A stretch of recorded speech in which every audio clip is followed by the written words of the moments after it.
ചെയ്തേക്കുന്ന ഭാഗം എന്ന് പറയുന്നത് കൊളോസ്യർക്ക് എഴുതുന്ന ലേഖനം 2-ാം അധ്യായം അതിൻ്റെ 1 മുതൽ 8 വരെയുള്ള വാക്യങ്ങളാണ് നമ്മളിന്ന് പഠനത്തിനായിട്ട് തിരഞ്ഞെടുത്തേക്കുന്നത്.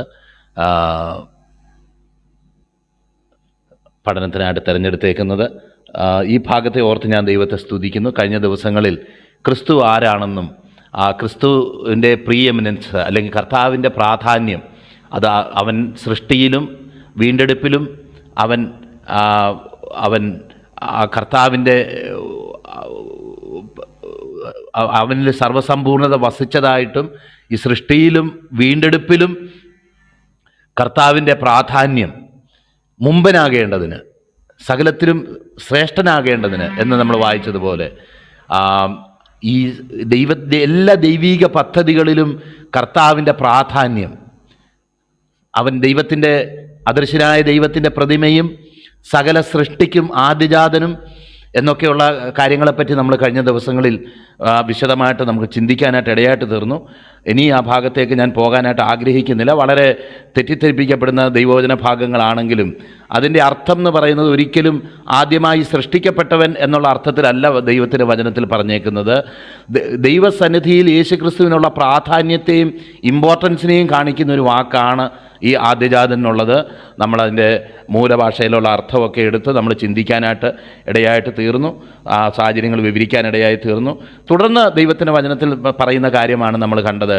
ഒരു ആത്മീയ ജീവിതം സാധ്യമല്ല, ഈ ശരീരത്തിൽ ഇരിക്കുന്ന കാലത്ത് ഒരു ആത്മീയ ജീവിതം സാധ്യമല്ല എന്ന് പറഞ്ഞുകൊണ്ടിരുന്ന നോസ്റ്റിക് ജ്ഞാനവാദികളായിട്ടുള്ള ആൾക്കാരോട് എന്നാൽ ഈ ശരീരത്തിൽ ജീവിച്ചിരിക്കുമ്പോൾ തന്നെ ഒരു ആത്മീക ജീവിതവും സാധ്യമാണ്, ഒരു വിശുദ്ധീകരണത്തിൻ്റെ അനുഭവവും സാധ്യമാണ് എന്ന് വളരെ വ്യക്തമായിട്ട് ഉള്ള അതിനെ റെഫ്യൂട്ട് ചെയ്തുകൊണ്ട് അതിന് ആ വാദങ്ങളുടെയൊക്കെ മുനയടിച്ചുകൊണ്ട് വ്യക്തമായിട്ട് പൗലോസ് എഴുതുന്ന ഒരു ലേഖനമാണ് കൊളോസ്യർക്ക് എഴുതുന്ന ലേഖനമെന്നും അതിനെ തുടർന്ന് ഇതൊക്കെ ഒരു ഇമാജിനേഷനാണ്. നമ്മൾ മാത്തമാറ്റിക്സിലൊക്കെ പറയുന്നത് പോലെ let the value of X B this much, let us suppose എന്നൊക്കെ പറയുന്ന പോലെ ഒരു സപ്പോസിഷനോ അല്ലെങ്കിൽ ഒരു പ്രത്യേക നിലയുടെ ഇമാജിനേഷൻ അല്ല. മഹത്വത്തിൻ്റെ പ്രത്യാശയായ ക്രിസ്തു നമ്മളിൽ ഇരിക്കുന്നു എന്നുള്ളത് നമുക്ക് അനുഭവിക്കാൻ കഴിയുന്ന ഒരു യാഥാർത്ഥ്യമാണ് എന്നാണ് പൗലോസ്ലീഹ അവിടെ പറയുന്നത്. അനേക തലമുറകൾക്ക് മറഞ്ഞു കിടന്ന മർമ്മമാണ്. എഫേസ്യർക്ക് എഴുതുന്ന ലേഖനത്തിലും ഇതുപോലെ തന്നെ നമ്മൾ വായിക്കുന്നുണ്ട്. അവിടെ അനേക തലമുറകൾക്ക് മറഞ്ഞു കിടന്ന മർമ്മം എന്ന് പറഞ്ഞിട്ട് പൗലോസ് അവിടെ വെളിപ്പെടുത്തുന്നത് ദൈവസഭയെക്കുറിച്ചാണെങ്കിൽ, ഇവിടെ നമ്മൾ വായിക്കുന്ന ഭാഗം എന്ന് പറയുന്നത് നമുക്ക് കാണാൻ കഴിയുന്നത് ഇവിടെ ക്രിസ്തു നമ്മളിൽ ഇരിക്കുന്നു. ഓരോ വ്യക്തിയിലും ക്രിസ്തു ആവാസം ചെയ്യുന്നു, അല്ലെങ്കിൽ ക്രിസ്തു വസിക്കുന്നു. വേറെ അർത്ഥത്തിൽ പറഞ്ഞാൽ ദൈവത്തിൻ്റെ പരിശുദ്ധാത്മാവ് പാപങ്ങളെ ഏറ്റുപറഞ്ഞ് ദൈവസന്നിധിയിലേക്ക് തിരിയുന്ന ഓരോ വ്യക്തികളുടെ ജീവിതത്തിലും യേശുവിനെ രക്ഷകനും കർത്താവുമായി സ്വീകരിക്കുന്നത് തന്നെ പരിശുദ്ധാത്മ പ്രവർത്തനത്താലാണ്. മാത്രമല്ല, അങ്ങനെ ഒരു വ്യക്തിയിൽ തുടർമാനമായി ദൈവത്തിൻ്റെ പരിശുദ്ധാത്മാവ് വസിക്കുന്നു. അത് ഒരു ഫിക്റ്റീഷ്യസ് ആയിട്ടുള്ള ഇമാജിനറി ആയിട്ടുള്ള ഒരു കാര്യമല്ല, അത് യഥാർത്ഥത്തിൽ അനുഭവിക്കാൻ കഴിയുന്ന ഒരു റിയാലിറ്റിയാണ് എന്നാണ് ഈ ആത്മീയ ചിന്തകളുടെ അടിസ്ഥാനമായിട്ട് പൗലോസ് അവിടെ ഒന്നാമത് പറഞ്ഞു വെക്കുന്നതാണ്. മഹത്വത്തിൻ്റെ പ്രത്യാശയായ ക്രിസ്തു നമ്മളിൽ വസിക്കുന്നു എന്നുള്ളതാണ് ആ മറഞ്ഞുകിടന്ന മർമ്മം. അതുകൊണ്ട് അവനെ അറിയിക്കുന്നതിൽ ഏതു മനുഷ്യനെയും ക്രിസ്തുവിൽ തികഞ്ഞവനാക്കി തീർക്കേണ്ട, അതിനെക്കുറിച്ചൊക്കെ നമ്മൾ ഇന്നലെ ചിന്തിച്ചു. ഏതു മനുഷ്യനെയും ക്രിസ്തുവിൽ തികഞ്ഞവനായി നിർത്തേണ്ടതിന് ഏതു മനുഷ്യനെയും പ്രബോധിപ്പിക്കുകയും ഏതു മനുഷ്യനെയും സകല ജ്ഞാനത്തോടും കൂടെ ഉപദേശിക്കുകയും ചെയ്യുന്നു. അതിനായി എന്നിൽ ബലത്തോടെ വ്യാപരിക്കുന്ന അവൻ്റെ വ്യാപാര ശക്തിക്കൊത്തവണ്ണം പോരാടിക്കൊണ്ട് അധ്വാനിക്കുന്നു. അപ്പോൾ ഒരു നോവലിലോ ഒരു കഥയിലോ അല്ലെങ്കിൽ ഒരു കവിതയിലോ ഒക്കെ ചെയ്യുന്ന പോലെ ഒരു മനുഷ്യനെ ഒരു ഇമാജിനേഷനിലേക്ക് കൊണ്ടുപോയിട്ട് ഒരു തികച്ചും കാൽപ്പനികമായിട്ടുള്ള ഒരു അവസ്ഥയിൽ എത്തിച്ചതിന് ശേഷം അവനോട് ചില കാര്യങ്ങൾ പറയുന്ന ഒരു അനുഭവമല്ല ഈ ആത്മീയ ജീവിതം എന്ന് പറയുന്നത്. ഈ ക്രിസ്തു ഹൃദയത്തിൽ വരികയും ക്രിസ്തു ഹൃദയത്തിൽ രൂപാന്തരം വരുത്തുകയും ഒരു വ്യക്തിയുടെ ഹൃദയത്തിൽ പാപക്ഷമയും സമാധാനവും അവൻ്റെ ജീവിതത്തിലുണ്ടാകുന്ന വ്യതിയാനവും ഒക്കെ റിയലായിട്ട് അനുഭവിക്കാൻ കഴിയുന്ന കാര്യമാണ് അല്ലാതെ കുറേ പേര് പറഞ്ഞുണ്ടാക്കുന്ന ഒരു ഒരു ഒരു കാൽപ്പനികമായിട്ടുള്ള ഒരു കഥയിലോ കവിതയിലോ ഉള്ളതുപോലെ മനസ്സിൽ മാത്രം സങ്കല്പിച്ചുണ്ടാക്കുന്ന ചില വിഷയങ്ങളല്ല. ഇത് ഇത് ജീവിതത്തിൽ അനുഭവിക്കാൻ കഴിയുന്ന റിയാലിറ്റിയാണ് എന്നുള്ള ഒരു അർത്ഥത്തിലേക്ക് ആണ് നമ്മൾ മുന്നോട്ട് പോകുന്നത്, അല്ലെങ്കിൽ അതിൻ്റെ അർത്ഥം എന്ന് പറയുകയും എന്ന് മാത്രമല്ല, അങ്ങനെ ക്രിസ്തു ഒരു വ്യക്തിയുടെ ഹൃദയത്തിൽ പ്രവർത്തിച്ചു കഴിയുമ്പോൾ ആ വ്യക്തിയെ ക്രിസ്തുവിൽ തികഞ്ഞവനാക്കി നിർത്താൻ തക്കവണ്ണമുള്ള ഒരു ശുശ്രൂഷയാ എനിക്ക് ഞങ്ങളെ ഭരമേൽപ്പി. റോമർക്കെഴുതുന്ന ലേഖനത്തിൽ വായിക്കുന്നു, വിശ്വാസത്തിന് അനുസരണം വരുത്തേണ്ടതിന്, അല്ലെങ്കിൽ വിശ്വാസത്തിന്റെ ഫലമായി ഉണ്ടാകുന്ന അനുസരണത്തിലേക്ക് നടത്തേണ്ടതിന് എന്നും അതിനെപ്പറ്റി പറഞ്ഞിട്ടുണ്ട്. അപ്പം ഈ ക്രിസ്തീയ വിശ്വാസം ഹൃദയത്തിൽ വ്യാപരിക്കുമ്പോൾ അതിൻ്റെ അനുസരണമായിട്ട് ജീവിതത്തിൽ ചില പ്രവൃത്തികളും ചില അനുസരണവും വെളിപ്പെടുന്ന ഒരു റിയാലിറ്റിയായ ക്രിസ്തീയ ജീവിതം നമുക്കറിയാനായിട്ട് കഴിയും. അതിന് അനുസരണം വരുത്തേണ്ടതിന് വേണ്ടി, അല്ലെങ്കിൽ ഏത് വ്യക്തിയെയും ക്രിസ്തുവിൽ തികഞ്ഞവനാക്കി നിർത്തേണ്ടതിന് ഒരു തിയറിറ്റിക്കലായിട്ടുള്ള ഒരു പെർഫെക്ഷൻ അല്ല ഉദ്ദേശിക്കുന്നത്. ജീവിത ശൈലിയിലും പ്രായോഗിക ജീവിതത്തിലുമുള്ള ഒരു യഥാർത്ഥ വ്യതിയാനം ഉണ്ടായി ക്രിസ്തുവിൽ തികഞ്ഞവരായി അവർ ജീവിക്കേണ്ടതിന്, അവരെ നിർത്തേണ്ടതിന്. ഞങ്ങളുടെ പാപങ്ങളെല്ലാം യേശു സൗജന്യമായി ക്ഷമിച്ചു, ഇനി ഞങ്ങൾ പാപമോചനത്തിന് വേണ്ടി പ്രവർത്തിക്കേണ്ടതില്ല എന്ന് പറയുന്ന ഒരു സത്യം മാത്രമല്ല, അതിനെ തുടർന്ന് അങ്ങനെ രക്ഷിക്കപ്പെട്ട ഒരു വ്യക്തിക്ക് ദൈവത്തെ സ്നേഹിക്കുകയും അവന്റെ വിശുദ്ധ വഴികളെ പിന്തുടരാതിരിക്കാതിരിക്കാനും ഒരിക്കലും സാധിക്കത്തില്ല. അപ്പൊ ക്രിസ്തുവിൽ തികഞ്ഞവനാക്കി നിർത്തുക എന്ന് പറയുന്നതിൻ്റെ ഉള്ളിൽ ഒരു തിയറിറ്റിക്കലായിട്ടുള്ള ഒരു പ്രോസസ്സ് മാത്രമല്ല, എന്നാൽ നിശ്ചയമായിട്ടും ഈ കൃപയിൽ നിൽക്കുക, അല്ലെങ്കിൽ ഈ ദൈവകൃപയിൽ നിൽക്കുക എന്നുള്ളത് നിശ്ചയമായിട്ടും വിശ്വാസത്തിന്റെ ഒരു കാര്യം തന്നെയാണ്. മനുഷ്യൻ സ്വന്തം പ്രവൃത്തിയിലും സ്വന്തം നീതിയിലും ആശ്രയിക്കാൻ ഇടയായിത്തീരുമ്പോൾ, എൻ്റെ നീതിയല്ല, എൻ്റെ പ്രവൃത്തിയല്ല, എൻ്റെ ശ്രേഷ്ഠതയല്ല അപ്പച്ച, ഇത് നിന്റെ കൃപ മാത്രമാണ്, ഇനി ഇന്നും അതെ നാളെയും അതെ, ഞാൻ ഈ ലോകത്ത് ജീവിച്ചിരിക്കുമ്പോഴൊക്കെ നിന്റെ കൃപയിൽ തന്നെയാണ് ചാരുന്നത്. എന്നാൽ അതിൻ്റെ ഫലമായിട്ട് എൻ്റെ ജീവിതത്തിലും എൻ്റെ ശൈലിയിലും എൻ്റെ കാഴ്ചപ്പാടിലും ഒക്കെ വ്യത്യാസമുണ്ടാകും. അതൊരു പക്ഷേ അത് ഈ ലോകത്തിന് തിരിച്ചറിയാൻ കഴിയുന്ന നിലയിൽ തന്നെയായിരിക്കും. ഓരോ വ്യക്തിയെയും ക്രിസ്തുവിൽ തികഞ്ഞവനായി നിർത്തുന്നതിന് വേണ്ടി പോരാടിക്കൊണ്ട് എന്നിൽ ബലത്തോടെ വ്യാപരിക്കുന്ന അവന്റെ വ്യാപാര ശക്തിക്കൊത്തവണ്ണം എന്ന് വായിക്കുക. എന്നിട്ട് നമ്മൾ വായിക്കുകയാണ്, നിങ്ങൾക്കും ലവുദിക്കയിലുള്ളവർക്കും ജഡത്തിൽ എൻ്റെ മുഖം കണ്ടിട്ടില്ലാത്ത എല്ലാവർക്കും വേണ്ടി അവർ ക്രിസ്തു എന്ന ദൈവമർമ്മത്തിന്റെ പരിജ്ഞാനവും വിവേകപൂർണതയുടെ സമ്പത്തും പ്രാപിപ്പാൻ തക്കവണ്ണം സ്നേഹത്തിൽ ഏകീഭവിച്ചിട്ട് ഹൃദയങ്ങൾക്ക് ആശ്വാസം ലഭിക്കണമെന്ന് വെച്ച് ഞാൻ എത്ര വലിയ പോരാട്ടം കഴിക്കുന്നു എന്ന് നിങ്ങൾ അറിവാൻ ഞാൻ ഇച്ഛിക്കുന്നു. നോക്കിയാട്ടെ, അപ്പോൾ അവിടെ നമുക്ക് ആദ്യമായിട്ട് ഇനിയും തുടർന്ന് നമ്മൾ കാണുന്ന പ്രധാനപ്പെട്ട രണ്ട് കാര്യങ്ങളെന്ന് പറയുന്നത്, നമ്മൾ ഓൾറെഡി ക്രിസ്തുവിൻ്റെ പ്രീഎമിനൻസിനെ കുറിച്ച്, പ്രാധാന്യത്തെക്കുറിച്ച്, സൃഷ്ടിയിൽ അവൻ ഏറ്റവും ഉന്നതനാണ്, അത് മാത്രമല്ല വീണ്ടെടുപ്പിലും അവൻ ഉന്നതനാണ്, ദൈവത്തിൻ്റെ സർവ്വസമ്പൂർണതയും അവനിലാണ് വസിക്കുന്നത്, അവൻ ക്രൂശിൽ ചൊരിഞ്ഞ രക്തം കൊണ്ട് സമാധാനമുണ്ടാക്കി എന്ന് പറഞ്ഞ് ക്രിസ്തുവിൻ്റെ പ്രാധാന്യത്തെയും ക്രിസ്തുവിൻ്റെ നിസ്തുല്യതയെയും കുറിച്ച് അവിടെ പറഞ്ഞതിന് ശേഷം തുടർന്ന് നമ്മൾ കാണുന്നതായിട്ടുള്ള കാര്യമെന്ന് പറയുന്നത്, ഈ സഭയിൽ അവൻ ആരാണ് എന്നുള്ള ഒരു അർത്ഥത്തിൽ ആണ് 1-3 വരെയുള്ള വാക്യങ്ങൾ പങ്കുവയ്ക്കപ്പെട്ടത്. Christ is preeminent in the church എന്നുള്ളത് 1-ാം അധ്യായം 24-ാം വാക്യം മുതൽ 2-ാം അധ്യായം 3-ാം വാക്യം വരെ ആ ഒരു സബ്ജക്റ്റ് ആണ് എന്ന ഔട്ട്ലൈൻ നമുക്ക് കാണാനായിട്ട് കഴിയും. എന്നാൽ അവിടെ ഒന്നുകൂടെ പ്രായോഗികമായി ചിന്തിക്കുകയാണെങ്കിൽ, ഇപ്പം നമ്മൾ ഇവിടെ ചിന്തിക്കാനിടയായി തീർന്നു, ഈ ക്രിസ്തു തലയും സഭാ ശരീരവുമായിട്ടുള്ള ഒരു കൺസെപ്റ്റിലാണ് എഫേസ്യർക്ക് എഴുതുന്ന ലേഖനത്തിലും കൊളോസ്യർക്ക് എഴുതുന്ന ലേഖനത്തിലും ദൈവവചനത്തിന് ഇതര ഭാഗങ്ങളിലും പൗലോസ് അതിനെക്കുറിച്ച് വിവരിച്ചേക്കുന്നത്. അപ്പം ഞാനൊരു ചോദ്യം ആദ്യമേ ചോദിക്കാനായിട്ട് ആഗ്രഹിക്കുകയാണ്, ചിന്തിക്കാൻ വേണ്ടി ഒരു ചോദ്യം ആഗ്രഹിക്കുകയാണ്. അപ്പം ഈ തലയെ നമുക്ക് എങ്ങനെ അറിയാൻ കഴിയും? തലയെക്കുറിച്ച് എങ്ങനെ ഒരു പരിജ്ഞാനത്തിലേക്ക്, തലയെക്കുറിച്ചുള്ള ഒരു അണ്ടർസ്റ്റാൻഡിങ്ങിലേക്ക് വരാൻ എങ്ങനെയാണ് കഴിയുന്നത് എന്ന് ചോദിക്കുമ്പോൾ, കഴിഞ്ഞ ദിവസങ്ങളിൽ പറഞ്ഞ ഒരു കൊട്ടേഷൻ ഒരു പ്രാവശ്യം കൂടെ ഞാൻ കോട്ട് ചെയ്യാനായിട്ട് ആഗ്രഹിക്കുക. നിങ്ങൾക്ക് ഇടയനെ കാണാതെ വരുമ്പോൾ, ഇടയൻ്റെ സൈറ്റ്, അല്ലെങ്കിൽ വെൻ ദർ ഈസ് ഇടയൻ നമ്മുടെ സൈറ്റിൽ ഇല്ലാതാകുമ്പോൾ, അല്ലെങ്കിൽ നമുക്ക് ഇടയനെ കാണാൻ കഴിയുന്നില്ല എന്ന് തോന്നുമ്പോൾ, നിങ്ങൾ ആട്ടിൻകൂട്ടത്തിലേക്ക് ചെല്ലൂ, അവിടെ ഇടയൻ കാണും എന്ന് പറഞ്ഞ ഒരു കാര്യം ഞാൻ കഴിഞ്ഞ 2 ആഴ്ച മുന്നേ ഞാൻ പറഞ്ഞായിരുന്നു. എന്ന് പറഞ്ഞതുപോലെ ഒന്നുകൂടെ അത് ഓർപ്പിക്കുക. തലയെ അറിയാൻ എന്താ ചെയ്യേണ്ടത്? തലയെ അറിയാൻ ശരീരത്തിൽ അംഗമായി വെച്ചാൽ മതി. ശരീരത്തിലെ ഒരു അവയവമാണെങ്കിൽ തലയെക്കുറിച്ച് ശരിക്കും മനസ്സിലാകും. തലയെ അറിയാനായിട്ട് തലയുടെ മീതെ കയറി ഇരിക്കുകയല്ല ചെയ്യേണ്ടേ, അല്ലെങ്കിൽ പുറമേ നിന്ന് തലയെക്കുറിച്ച് ചെവിയുണ്ട്, മൂക്കുണ്ട്, കണ്ണുണ്ട് എന്ന് പറയുകയല്ല ചെയ്യേണ്ടത്. ഈ ശരീരത്തിൻ്റെ തലയാണ് ക്രിസ്തുവെങ്കിൽ ആ ശരീരത്തിൽ അംഗമാകുന്നതിലൂടെ ആ അംഗം വേണ്ട നിലയിൽ ആ ശരീരത്തോട് ചേരേണ്ട നിലയിൽ ചേർന്ന് കഴിയുമ്പോഴാണ് ഈ തലയെക്കുറിച്ചുള്ള പരിജ്ഞാനത്തിൽ ഈ അവയവത്തിന് വളരാനായിട്ട് കഴിയുന്നത്. ഇത് പലർക്കും ഇത് മനസ്സിലാവാത്ത ഒരു കാര്യമാണ്. അവർ ഇതിൽ നിന്നൊക്കെ എലൂഫായിട്ട് നിന്ന് അവരൊരു പ്രത്യേക ഒരു സ്ഥലത്തേക്ക് മാറി നിന്നിട്ട് ഇതിനെക്കുറിച്ചൊക്കെ പഠിച്ച് അവലോകനം ചെയ്ത് അങ്ങനെ മുന്നോട്ട് പോകാൻ ആഗ്രഹിക്കുന്നത്. ബട്ട് ക്രിസ്തുവിനെ കുറിച്ച് അവനെക്കുറിച്ചുള്ള വെളിപ്പാടിലാൽ നിറയണമെങ്കിൽ ഇന്ന് നാം ചെയ്യേണ്ട അത്യന്താപേക്ഷിതമായിട്ടുള്ള കാര്യമെന്ന് പറയുന്നത് അവൻ്റെ ജീവനുള്ള ശരീരമായിട്ടുള്ള അവൻ്റെ ജീവനുള്ള സഭയിൽ, അല്ലെങ്കിൽ അവൻ്റെ ശരീരമായ സഭയിൽ നമ്മൾ ചേരേണ്ടതുപോലെ ചേർന്ന് കഴിഞ്ഞാൽ മാത്രമാണ് നമുക്ക് ലഭിച്ചിരിക്കുന്ന ശുശ്രൂഷ, നമുക്ക് ലഭിച്ചിരിക്കുന്ന വിളി, ഈ ക്രിസ്തു മുഖാന്തരം നമുക്ക് ലഭിക്കേണ്ട എല്ലാ ആശ്വാസവും നന്മകളും പ്രയോജനവും ഈ ശരീരമായ സഭയിലൂടെയാണ് നമ്മളിലേക്ക് എത്തേണ്ടത് എന്നാണ് ദൈവം വെച്ചിരിക്കുന്ന ഡിസൈൻ.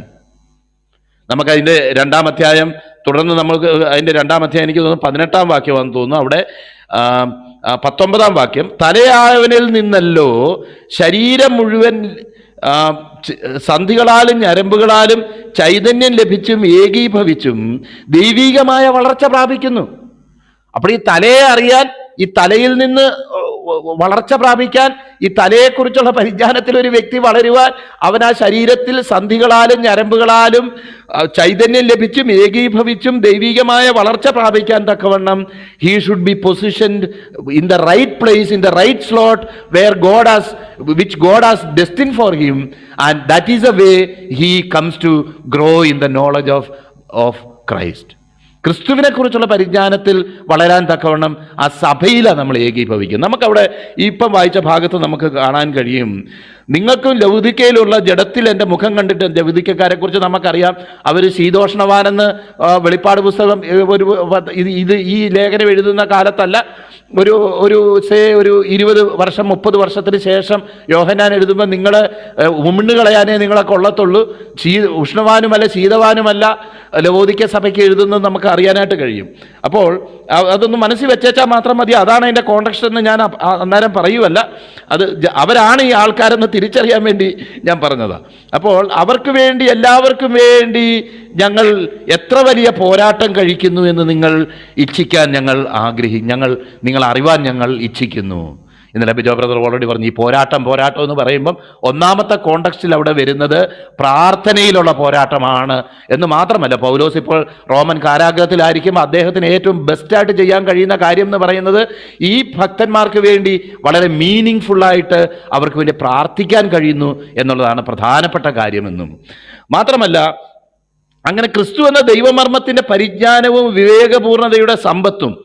അപ്പോൾ ഇത് തുടർന്നും നമുക്ക് ഇതേ യൂസേജ് നമുക്ക് കാണാം. സകല ജ്ഞാനത്തിൻ്റെയും പരിജ്ഞാനത്തിൻ്റെയും മർമ്മങ്ങളൊക്കെ ഗുപ്തമായിട്ട് അവനിൽ ഇരിക്കുന്നു, അവനിലല്ലോ ദൈവത്തിൻ്റെ സർവ്വസമ്പൂർണ്ണ ദേഹരൂപമായി വസിക്കുന്നത് തുടങ്ങി പല ഡിക്ലറേഷൻസ്, പല സ്റ്റേറ്റ്മെൻറ്റുകൾ പൗലോസ് നടത്തുന്നത് നമുക്ക് കാണാൻ കഴിയും. ഒന്നാമത് പറയുകയാണ്, ക്രിസ്തു എന്ന ദൈവമർമ്മത്തിൻ്റെ പരിജ്ഞാനവും അവൻ്റെ വിവേകപൂർണതയുടെ സമ്പത്തും. അപ്പോൾ ഈ കോണ്ടക്സ്റ്റിൽ നമ്മൾ ഒന്നാമത് തന്നെ നോക്കണം, ക്രിസ്തുവിനെ അറിയുന്നതിലൂടെയോ ക്രിസ്തുവിലൂടെ അവനെ മനസ്സിലാക്കുന്നതിലൂടെയോ അല്ല നമുക്ക് ആത്മീയ ജീവിതം ജീവിക്കാൻ കഴിയുന്നത്. സാധാരണഗതിയിൽ മനുഷ്യന് അപ്രാപ്യമായ ഒരു നിഗൂഢ ജ്ഞാനം, പ്രത്യേകിച്ച് ഞാൻ പറയാം, സാധാരണ മനുഷ്യന് കിട്ടുന്നതല്ല, മനുഷ്യർക്ക് അപ്രാപ്യമായൊരു നിഗൂഢ ജ്ഞാനമുണ്ട്. ഈ ജ്ഞാനം ഉണ്ടായാൽ മാത്രമേ ശരിയായിട്ടുള്ള ഒരു ആത്മീയ ജീവിതം ജീവിക്കാൻ പറ്റൂ എന്ന് പഠിപ്പിച്ചുകൊണ്ടിരുന്ന ആൾക്കാരോടായി പറയുന്നത്.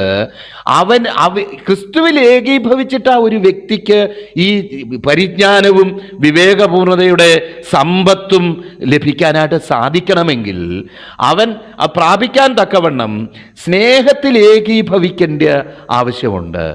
ഞാൻ വേറൊരു ട്രാൻസ്ലേഷനിൽ അത് വായിക്കാം. ഇതേ വളരെ ആഴമായ ഒരു ദൈവവചന ഭാഗമാണ്.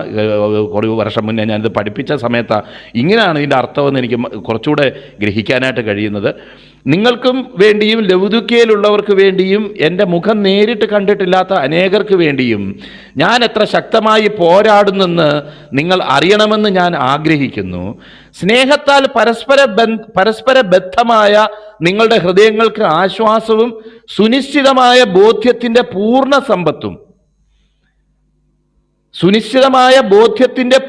സമ്പത്തും ദൈവത്തിൻ്റെ രഹസ്യമായ ക്രിസ്തുവിനെ കുറിച്ചുള്ള സമ്പൂർണമായ അറിവും ലഭിക്കുന്നതിന് വേണ്ടിയാണ് ഞാനിത് ചെയ്യുന്നത്.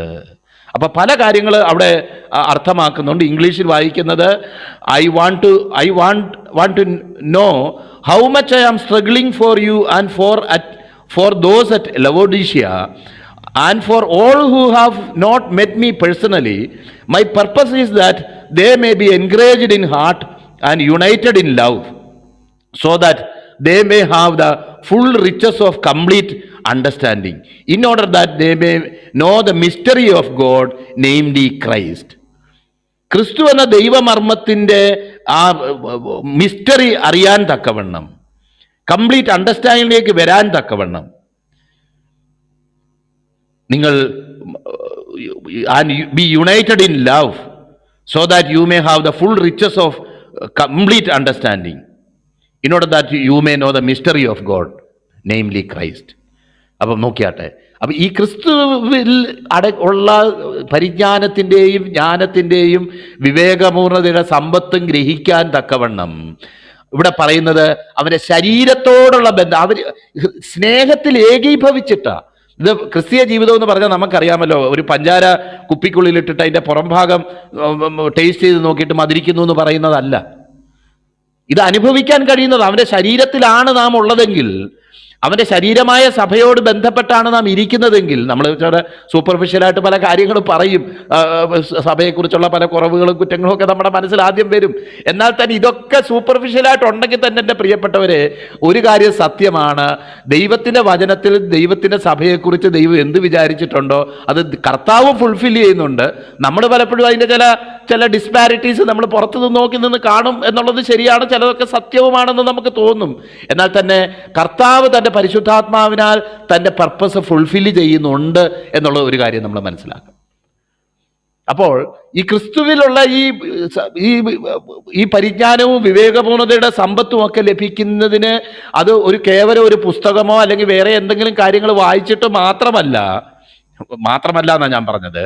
മാത്രമല്ല, അത് അവൻ്റെ ശരീരമായ സഭയോട് ചേരണ്ടും വണ്ണം ചേർന്ന് അത് ലയിക്കേണ്ടതുപോലെ ലയിച്ച് അത് പ്രോപ്പറായിട്ട് അതെങ്ങനെ ഫങ്ഷൻ ചെയ്യണമോ, എനിക്ക് വേണ്ടി ദൈവം ഈ ശരീരമായ സഭയിൽ വെച്ചിരിക്കുന്ന സ്ഥാനവും എൻ്റെ ശുശ്രൂഷയും എന്താണോ അതൊക്കെ ഗ്രഹിച്ച് അത് ആ നിലയിൽ ഒക്യുപ്പൈ ചെയ്ത് ദൈവത്തിൻ്റെ സഭയിൽ ഒരു ഇൻ്റഗ്രലായിട്ടുള്ള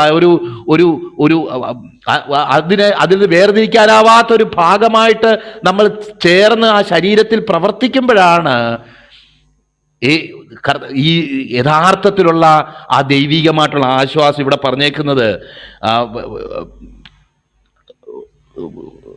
പരിജ്ഞാനവും വിവേകമുള്ള സമ്പത്തും ലഭിച്ച് ഹൃദയങ്ങൾക്ക് ആശ്വാസം ലഭിക്കുന്ന ഒരനുഭവം ഉണ്ടാവത്തുള്ളൂ. ഇത് അനുഭവിക്കാൻ കഴിയുന്ന ഒരു കാര്യമാണ്.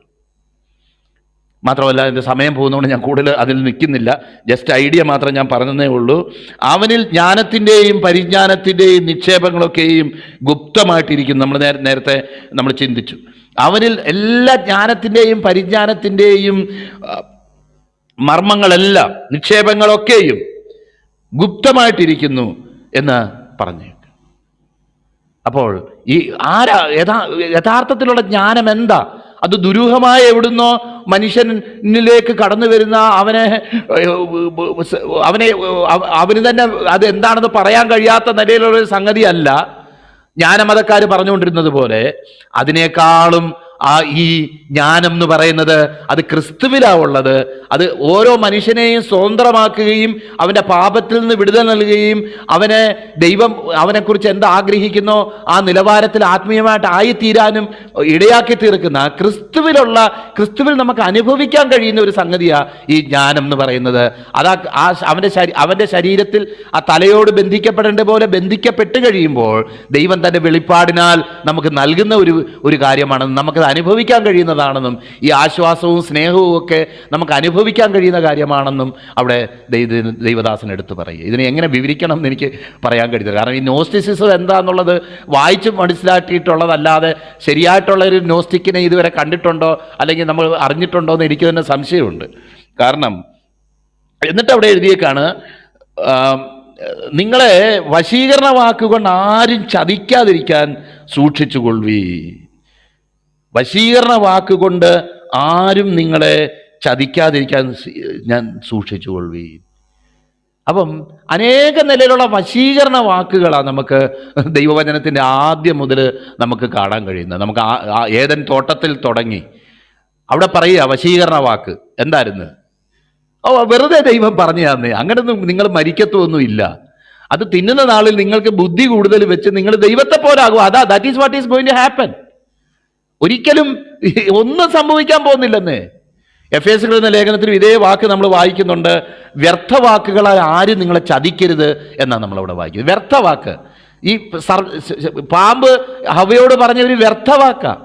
നമുക്കറിയാം അന്ന് തുടങ്ങി ചരിത്രത്തിലുടനീളം ദൈവീക പദ്ധതികളിൽ നിന്ന് മനുഷ്യനെ മാറ്റിക്കളയാനായിട്ട് ഇതുപോലുള്ള എത്രയോ വ്യർത്ഥവാക്കുകൾ ഉപയോഗിക്കപ്പെട്ടിട്ടുണ്ട്, ഇന്നും ഉപയോഗിക്കപ്പെടുന്നു. ഹവ്വയെ സാത്താൻ ഉപായത്താൽ ചതിച്ചതുപോലെ എന്ന് ദൈവത്തിൻ്റെ വചനത്തിൽ വായിക്കുന്നത് പോലെ ദൈവത്തോളം ഏകാഗ്രതയും നിർമ്മലതയും വിട്ട് നിങ്ങളുടെ ഹൃദയം വഷളായി പോകുമോ എന്ന് ഞാൻ ഭയപ്പെടുന്നു എന്ന് പറയുന്നത് പോലെ ഈ പല നിലയിലുള്ള തെറ്റായ കാര്യങ്ങൾ ഞാൻ പലപ്പോഴും വണ്ടറടിച്ചിട്ടുണ്ട്. ഈ വലിയ പ്രത്യേകിച്ച് നമുക്കറിയാമല്ലോ, ലോകത്തുള്ള ഫിലോസഫികളിൽ ഏറ്റവും വലിയ ഫിലോസഫിയാണ് ഗ്രീക്ക് ഫിലോസഫി എന്ന് പറയുന്നത്. അരിസ്റ്റോട്ടിലിനെയും പ്ലേറ്റോയെയും സോക്രട്ടീസിനെയും ഒക്കെ കുറിച്ച് നമ്മൾ കേട്ടിട്ടുണ്ട്. അപ്പോൾ പലപ്പോഴും ഫിലോസഫി എന്ന് പറയുന്ന അല്ലെങ്കിൽ തത്വശാസ്ത്രം എന്നൊക്കെ പറയുമ്പോൾ അത് മാനസികമായിട്ടുള്ള ചില ഒരു പ്രത്യേക ഒരു ചിന്താഗതിയിലേക്ക് പ്രവേശിക്കുകയും എന്നിട്ട് അവർ എനിക്ക് തോന്നുന്നത്, എനിക്കറിയത്തില്ല, നമ്മുടെ ഗുരുജിയോ ബ്രദർ വേണമെങ്കിൽ കുറച്ചുകൂടെ വിശദമാക്കും, പ്രവേശിക്കുകയും അവരുടേതായിട്ടുള്ള ഒരു ചിന്താലോകം സൃഷ്ടിച്ച് അതിൻ്റെ ഉള്ളിൽ ചില ആശയങ്ങൾ കൊണ്ട് പല ആശയങ്ങൾ കൊണ്ട് യാഥാർത്ഥ്യമല്ലാത്ത പല കാര്യങ്ങളും എത്തിച്ചേരുന്ന ഒരു അനുഭവമാണ് പലപ്പോഴും ഫിലോസഫി വളരെ ഇമ്പോർട്ടൻ്റ് ആണ്. അതേസമയം തന്നെ ഈ ഫിലോസഫി എന്ന് പറയുന്നത്, എഞ്ചിനീയറിംഗ് പഠിച്ചുകൊണ്ട് എനിക്ക് ഫിലോസഫിയെക്കുറിച്ച് കൂടുതൽ അറിയത്തില്ല, വലിയ ഇഷ്ടമായിരുന്നു. എന്നാൽ ഇതിനെക്കുറിച്ചൊക്കെ നമ്മൾ ചിന്തിക്കുമ്പം യാഥാർത്ഥ്യമല്ലാത്ത ഒരു കാര്യങ്ങളിലേക്കാണ് ഇത് പോകുന്നത്. കാരണം അവരൊരു ഇമാജിനറി വേൾഡിൽ ഇരുന്നുകൊണ്ട് യാഥാർത്ഥ്യമല്ലാത്ത ചില കാര്യങ്ങളെക്കുറിച്ച് പറഞ്ഞ് അതിങ്ങനെ ചീട്ടുകൊട്ടാരം പോലെ ഓരോ ആശയങ്ങൾ ഒന്നിനും മേൽ അടുക്കി മുന്നോട്ട് പോകുന്ന ഒരു അനുഭവമാണെന്ന് എൻ്റെ ഒരു ധാരണ. എനിക്കറിയത്തില്ല, എൻ്റെ മോള് ഫിലോസഫി പഠിക്കുന്നുണ്ട്, എന്നാൽ ഞാൻ പഠിക്കുന്നില്ല, എനിക്ക് പഠിക്കാനും പറ്റിയിട്ടില്ല. അപ്പോൾ ഇതാണെന്ന് ധാരണ. അപ്പം ഇതുപോലുള്ള വ്യർത്ഥവാക്കുകൾ കൊണ്ട് യാഥാർത്ഥ്യം ഇതായിരിക്കേ. ഇപ്പൊ പാപം എന്ന് പറയുന്ന ഒരു കാര്യം എടുക്കുമ്പം അതിനെ തന്നെ ഫിലോസഫി അനുസരിച്ച് പറയുകയാണെങ്കിൽ എന്ത് പാപം എന്നൊന്നുമില്ല, അത് റിലേറ്റീവായിട്ടുള്ള കാര്യമല്ലേ. ഇവിടെ പാപമായത് അവിടെ പാപമല്ല, അവിടെ പാപമായത് മറ്റേ വേറൊരിടത്ത് പാപമല്ല. ഇങ്ങനെയൊക്കെയല്ലേ പാപം തന്നെ ആബ്സല്യൂട്ടായിട്ട് എക്സിസ്റ്റ് ചെയ്യുന്നില്ല എന്നാണ് പല ഫിലോസഫികളും വാദിക്കുന്നത്. അല്ലെങ്കിൽ മനുഷ്യനെ പാപി എന്ന് വിളിക്കുന്നവനാ പാപി എന്ന് പറയുന്ന ഫിലോസഫിയുണ്ട്. എന്തെല്ലാം ഫിലോസഫികളാണ്. അപ്പോൾ എന്നാൽ യാഥാർത്ഥ്യം നമുക്കറിയാം, ഒരു തെറ്റ് ചെയ്യുകയും കുറ്റബോധത്തിൻ്റെ പിടിയിൽ പെട്ടുപോകുന്ന ഒരു മനുഷ്യൻ്റെ ഉള്ളിലെ ഞരക്കവും വേദനയും അത് എത്ര ഫിലോസഫി പറഞ്ഞാലും മാറാൻ കഴിയാത്ത നിലയിൽ നമ്മൾ മാഗ്ബത്തിലോ ഇതിലൊക്കെ വായിക്കുന്ന പോലെ അറേബ്യയിലെ സകല സുഗന്ധങ്ങളും കൊണ്ടുവന്ന് എൻ്റെ കൈകൾ കഴിയാലും എൻ്റെ കയ്യിലുള്ള ഈ രക്തക്കറ പോകുമോ എന്ന് ചോദിച്ചതുപോലുള്ള ഒരു അനുഭവമാണ് നമുക്കുള്ളത്. വലിയ കാര്യങ്ങളൊന്നും വേണ്ട, ചെറിയ കാര്യങ്ങൾ മതി. മനസ്സിൻ്റെ സമാധാനത്തെ പൂർണ്ണമായിട്ടും ഈ കുറ്റബോധം, അപകർഷതാബോധം, പാപബോധം വന്ന് നമ്മളെ തകിടം മറിക്കുമ്പോൾ ഒന്നുമില്ല എന്ന് എത്ര നാളാണ് പറഞ്ഞുകൊണ്ടിരിക്കുന്നത്. അപ്പം യാഥാർത്ഥ്യം മനുഷ്യൻ പാപം ചെയ്ത് ദൈവത്തിൽ നിന്ന് അകന്ന് ജീവിക്കാൻ വേണ്ടി നിയമിക്കപ്പെട്ടവനല്ല. അങ്ങനെ ജീവിക്കുന്ന സമയത്ത് അവൻ്റെ മനസ്സിൽ അസമാധാനവും അവൻ്റെ മനസ്സിൽ വളരെ പ്രയാസങ്ങളും ഉണ്ടാകും. ദൈവത്തെങ്കിലേക്ക് മടങ്ങി വരുമ്പോൾ അവൻ യഥാർത്ഥമായിട്ടുള്ള ഒരു അനുഭവത്തിലും യഥാർത്ഥമായിട്ടുള്ള ആത്മീയ അനുഭവത്തിലും അവൻ ആയിത്തീരും എന്നുള്ളതാണ് യാഥാർത്ഥ്യം. എന്നാൽ അതിനെ എത്ര പറഞ്ഞു ഇല്ലാതാക്കി തീർത്താലും പറഞ്ഞു മാറ്റാൻ കഴിയുന്ന ഒരു കാര്യമാണോ?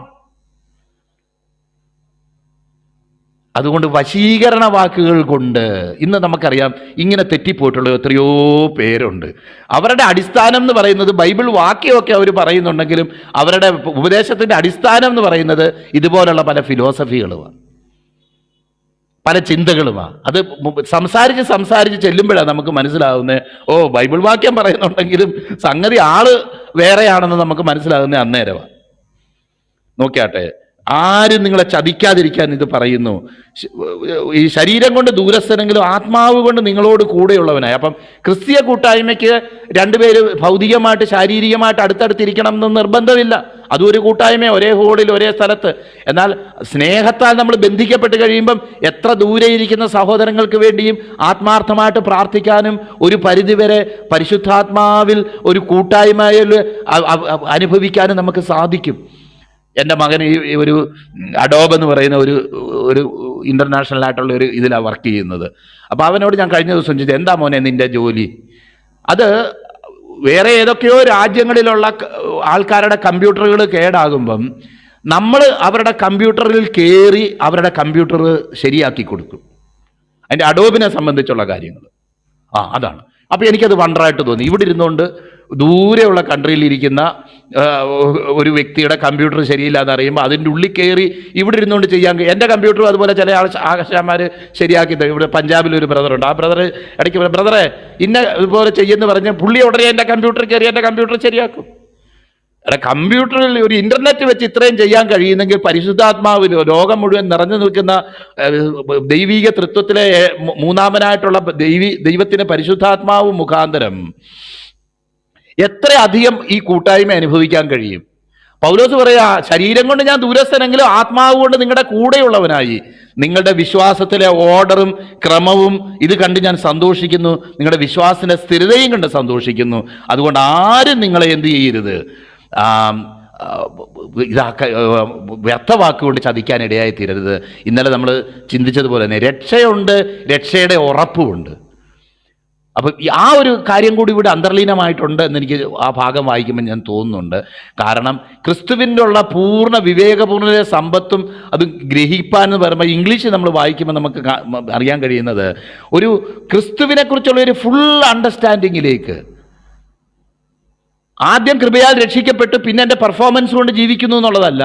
കൃപയാൽ രക്ഷിക്കപ്പെട്ട് കൃപയാൽ നയിക്കപ്പെട്ട് കൃപയിൽ നിലനിൽക്കുന്ന ഒരു അനുഭവത്തിൽ മാത്രമേ ആ രക്ഷയുടെ ഉറപ്പ്, കർത്താവേ എൻ്റെ പെർഫോമൻസ് കൊണ്ടല്ല, എൻ്റെ അവസ്ഥ മാറാം, എൻ്റെ സാഹചര്യങ്ങൾ മാറാം, ഞാൻ ഇന്ന് ഏറ്റവും ആത്മീയത്തിൻ്റെ കൊടുമുടിയിൽ ഒരുപക്ഷെ നാളെ പരാജയത്തിൻ്റെ ഏറ്റവും കുഴിയുടെ അടിയിലും ഞാൻ ഇരിക്കാം. എന്നാലും ഞാൻ നിലനിൽക്കുന്നത് അവൻ്റെ കൃപയിലാണെങ്കിൽ എനിക്ക് ഭാരപ്പെടാനില്ല. കാരണം അവൻ്റെ കൃപയാണ് എന്നെ ബലപ്പെടുത്തുന്നത്, എൻ്റെ പെർഫോമൻസ് അല്ല. അപ്പൊ ഈ ഒരു അറിവിലേക്കും തിരിച്ചറിവിലേക്കും ഒരു വ്യക്തി വരുമ്പോഴാ അവൻ ഒരു രക്ഷയുടെ ഉറപ്പിലേക്ക് അവൻ കടന്നു വന്നു. ഞാൻ രക്ഷിക്കപ്പെട്ടവനാണ്, ദൈവത്തിന്റെ പൈതലാണ്.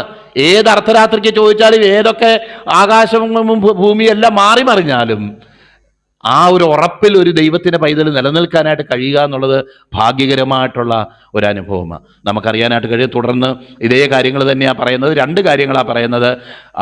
ആദ്യം നമ്മൾ 4-ാം അധ്യായം മുതൽ 4-ാം വാക്യം മുതൽ 7-ാം അധ്യായം വരെ വായിച്ചത് വശീകരണ വാക്കുകൾ കൊണ്ട് നിങ്ങളെ ചതിക്കരുത്. അതുപോലെ 8-ാം വാക്യം തൊട്ട് 10-ാം വാക്യം വരെ വായിക്കുമ്പോൾ അർത്ഥമില്ലാത്ത വെയിൻ ഫിലോസഫി ഉണ്ട്. 8-ാം വാക്യം മുതൽ തത്വജ്ഞാനവും വെറും വഞ്ചനയും കൊണ്ട് ആരും നിങ്ങളെ കവർന്നു കളയ്ക്കാതിരിക്കാൻ നോക്കുവിൻ. അതും അവിടെയുള്ള ഒരു പ്രത്യേകതയായിരുന്നു. തുടർന്ന് അതിന് ശേഷം നമ്മൾ അവിടെയുള്ള യഹൂദ പശ്ചാത്തലത്തിലുള്ള അങ്ങനെയുള്ള പ്രശ്നങ്ങൾ നമ്മൾ വായിക്കുന്നുണ്ട്. ഇവിടെ വായിക്കുന്നത് എനിക്ക് തോന്നുന്നു ഈ നോസ്റ്റിക്സിനെ പറ്റി തന്നെയാണ് പറയുന്നത്. തത്വജ്ഞാനവും വെറും വഞ്ചനയും, അയഥാർത്ഥങ്ങളായിട്ടുള്ള കാര്യങ്ങളെ ഹൈലൈറ്റ് ചെയ്ത് അയഥാർത്ഥങ്ങളായിട്ടുള്ള കാര്യങ്ങളെ പൊക്കിപ്പിടിച്ച് ഇല്ലാത്ത കാര്യങ്ങൾ പറഞ്ഞുകൊണ്ട് പ്രായോഗികമല്ലാത്തതും അനുഭവിക്കാൻ കഴിയാത്തതുമായി ബുദ്ധിപരമായിട്ടുള്ള ഒരു കസർത്തല്ലാതെ അത് വേറൊന്നും അല്ല എന്ന് മനസ്സിലാക്കാൻ കഴിയുന്ന നിലയിലുള്ള വാക്കുകൾ കൊണ്ടൊന്നും നിങ്ങളെ ആരും ചതിക്കരുത്. ആരും നിങ്ങളെ കവർന്ന് no one rob you of, നിങ്ങളെ കവർന്നു കളയാനായിട്ട് ഇടയായിട്ട് തീരരുത്. അതിൻ്റെ 2:8 ഇംഗ്ലീഷിൽ വായി, see that no one takes you captive through hollow and deceptive philosophy which depends on human tradition and on the basic principles of this world. അപ്പൊ ക്രിസ്തു, മഹത്വന്റെ പ്രത്യാശയായ ക്രിസ്തു നമ്മളിൽ ഇരിക്കുന്നു എന്നുള്ളൊരു യാഥാർത്ഥ്യം പറഞ്ഞതിന് ശേഷം പിന്നെ പറയുക, ഈ നിങ്ങളിൽ ഇങ്ങനെയുള്ള primary principles of this world, തുടരുത്, രുചിക്കരുത് എന്നുള്ള കാര്യങ്ങളായി ഉദ്ദേശിക്കുന്നതെന്നും എനിക്ക് ദേഷ്യം വരുന്നു, എന്തോ ചെയ്യണം സാറേ, നീ ദേഷ്യപ്പെടാതിരിക്കണം, അത്രേ ഉള്ളൂ. അല്ല ബ്രദർ, അല്ല എനിക്ക് ഇങ്ങനെ ഒരു നീ അത് ചെയ്യാതിരിക്കണം. അല്ല, ഇത് ചെയ്യുന്നുണ്ടെങ്കിൽ ചെയ്യാതിരിക്കണമെന്ന് പറയാനായിട്ട് പ്രത്യേകിച്ച് ഒരു ഫിലോസഫറിൻ്റെ ഒന്നും ആവശ്യമില്ല, ഒരു ഗുരുജിയുടെ ആവശ്യമില്ല. ഞാൻ നമ്മുടെ ഗുരുവിനെ ഓർത്തല്ല പറയുന്നത്, വേറെ ഉള്ള ഗുരുവിനെ ഓർത്താണ് പറയുന്നത്. അപ്പം അങ്ങനെയുള്ളവരുടെ ആവശ്യമില്ല. എന്നാൽ എപ്പോഴാണ് അർത്ഥവത്താകുന്ന ക്രിസ്തുവിലുള്ള ഇതെന്താ? അവൻ്റെ സ്നേഹത്താൽ നിയന്ത്രിക്കപ്പെട്ട് നാം അവനോടുകൂടെ തുടർന്ന് നമ്മൾ വായിക്കുന്നുണ്ട്, നമുക്ക് കൈകൊണ്ടല്ലാത്ത പരിച്ഛേദനയും ലഭിച്ചു. യേശു ക്രിസ്തുവിൻ്റെ പരിച്ഛേദനയാൽ എന്ന് പറഞ്ഞാൽ കർത്താവിൻ്റെ പരിച്ഛേദനയാൽ ഉദ്ദേശിക്കുന്നത് കർത്താവിൻ്റെ കാൽവരി മരണമാണ് ഉദ്ദേശിക്കുന്നത്. ആ കാൽവരി മരണത്തിലൂടെ, അവൻ്റെ മരണത്തിൽ പങ്കാളികളായി തീർന്നതിലൂടെ പാപത്തിൽ നിന്നുള്ള മോചനവും വിടുതലും എനിക്കുണ്ട്. നമുക്കത് തുടർന്ന് നാളെ നമുക്ക് ചിന്തിക്കാനുള്ള ഭാഗമാണല്ലോ. അപ്പോൾ അങ്ങനെ യാഥാർത്ഥ്യം ഇതായിരിക്കെ വെറുതെ ഈ ലോകത്തിലുള്ള ചില തുടരുത്, രുചിക്കരുത്, പിടിക്കരുത് എന്നുള്ള പ്രിൻസിപ്പിൾ അനുസരിച്ചുള്ള ചിന്താഗതിക്ക് നമ്മൾ ഒരു നിലയിലും കീഴടങ്ങേണ്ട ആവശ്യമില്ല എന്ന് നമുക്ക് മനസ്സിലാക്കാനുണ്ട്. തത്വജ്ഞാനവും വെറും വഞ്ചനയും കൊണ്ട് ആരും നിങ്ങളെ കവർന്നു കളയാതിരിക്കാൻ സൂക്ഷിപ്പില്ല. അത് മനുഷ്യരുടെ സമ്പ്രദായത്തിനൊത്തവണ്ണം, ലോകത്തിൻ്റെ ആദിപാഠങ്ങൾക്ക് ഒത്തവണ്ണം അല്ലാതെ ക്രിസ്തുവിന് ഒത്തവണ്ണമുള്ളതല്ല പ്രിയപ്പെട്ട